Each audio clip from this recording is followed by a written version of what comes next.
صدقيني عمري ما اتخيل ان اعمل كريب من بواقي الفراخ ويكون بالمنظر ده وبالطعامة دي.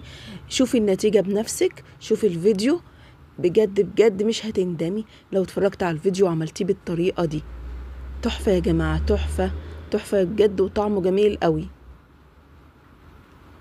اي بواقي عندك من الفراخ، مش مهم صدور بس، لا ممكن برضو الوراك، هتعمليها بالمنظر ده يا حلاوة على طعمتها، بجد تحفة.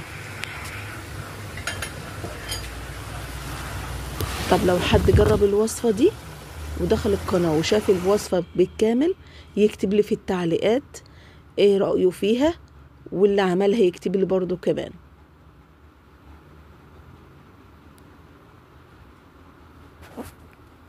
وشكرا ليكم، تابعوني بقى ان شاء الله على ده شورتس، تابعوني الفيديو على القناة ان شاء الله، وجزاكم الله كل خير. دمتم في رعاية الله.